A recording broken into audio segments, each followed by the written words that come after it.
It might not come to any surprise to you that airline stocks have been one of the hardest hit industries since the stock market crash of 2020. But the U.S. Treasury Department has reached a $25 billion deal with the industry's airlines, and I think that there are three in particular that are worth taking a look at more than any of the other ones. We're going to go over to that and more coming up.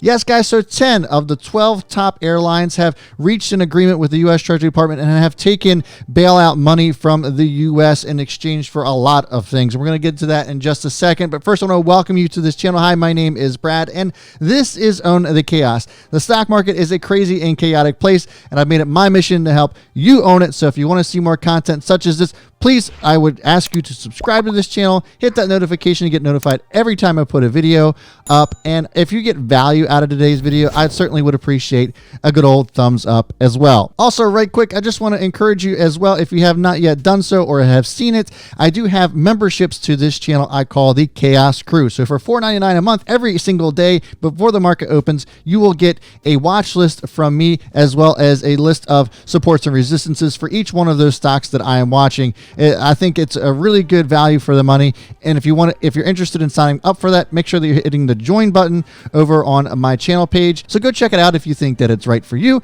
and I'd be happy to have you as a part of the Chaos Crew. Okay, so on to today's topic. We're talking about the airlines and the top three stocks that I think benefited the most from the bailout. So to give you some perspective here, some of these airlines are down 60 and 70% and are still down 50% from their highs as we are speaking about them right this minute. Airlines just last month lost half of their value. To make matters worse, the International Transport Association has estimated the global airline losses from the Rona have jumped to $314 billion, which is 25% more than they originally thought. To say that they were in need of help is an understatement, and as stated in the beginning of the video, the U.S. Treasury and 10 of the top 12 U.S. carriers have agreed to accept $25 billion of federal aid in exchange for allowing the department to have a small ownership stake in these companies. The crazy part about these bailouts, which include loans, warrants, and grants, is that only 30% of this actually has to be paid back to the U.S., and it's on a low interest rate. You can pay back, I think it's about 10 years. So the first big winner as a result of the bailout here, and I think is worth taking a look at from a longer term investment, is Delta. I think this is the strongest of the three, and really the strongest in the industry when it comes to their balance sheet and how much debt they actually have and the type of revenue they were bringing in before the stock market crash. Delta just confirmed that it will receive $5.4 billion worth of bailout money, which includes a 10-year low interest rate loan of $1.6 billion. The government will own 1% of Delta, and they will acquire Delta at $24.39 per share over the next 5 years. Delta CEO Ed Bastian said that the funding, along with self-help measures we have taken, will prevent furloughs and pay rate reductions through the end of September, despite the 95% drop we have seen in passenger traffic. I like how he puts that it's going to prevent them from furloughing. It's part of the deal. You can't fire anybody for taking this money. So I don't know. I thought that was an interesting quote from Ed. I don't know. I just thought that was really strange. Nevertheless, as I stated, Delta is my favorite airline stock of all of these. Before the Rona came in and attacked the stock market and killed the airline industry, Delta was looking really, really sharp, had fantastic numbers. Their debt was controlled, and they still have that leverage available to them. I think that Delta is primed to definitely have a really nice move once people are allowed back out of their homes and can travel. And I would predict that anything below $23 a share is a bargain for Delta, considering it came down from $63 before the crash. And so given the fact that they're going to be able to keep all of their employees on payroll, and they have been taking some self-help measures by grounding planes and encouraging people to take voluntary leave, this I think is going to be a really good one to look into from a fundamental standpoint, as well as looking at the charts and just seeing how far they've come. And I'm going to get into that at the end of this video, to just kind of give you my final thoughts on the industry itself and how you should look at this going forward and investing in this specific industry. Next one's going to be American Airlines, and this one's going to be a little bit iffy for me, even though I still like it very much. Out of all the airlines that are out there, this is one of my top three. I would say is worth looking into. The Fort Worth-based company said that it will get $5.8 billion, including $4.1 billion in grants, and only have to pay back $1.7 billion in loans backed by warrants that may be converted into shares. Again, ownership of the company from the government. CEO Doug Parker stated, "We believe that the resources necessary to help us withstand the crisis and be in position to serve traveling public when they are ready to start flying again." I think that American Airlines, they were really looking good before the crash, in my opinion, and I think this is up for debate, but in my opinion, I think that we saw record travel rates. American Airlines was finally starting to get their act together. Now, again, I will say that when it comes to debt and their balance sheets, it's not quite as good as Delta was. They have about $34 billion in debt before all this happened, and now they're getting bailed out to be able to keep their employees on the payroll as well. However, given the fact that they had that kind of debt before the crash had happened and nobody seemed to really care or blink an eye, including the likes of Warren Buffett, I say that in my opinion, American Airlines this time next year will not be below $20 per share. Okay, so before we get into the last stock that I think is worth taking a look at and investing in my top 3, I just want to take one quick break and invite you over to check out my morning mentorship. So I go live with folks from 9 a.m. to 10 a.m. Eastern time every single day of the trading week, and I just go over my plan for the day. Do I plan on investing in this or that? Do I plan on day trading this or that as well? So if you guys are interested in learning more about investing and learning more about active trading as well, I encourage you to check out the morning mentorship with me. And it doesn't just stop there in the morning as well. I have a private Discord chat that people can engage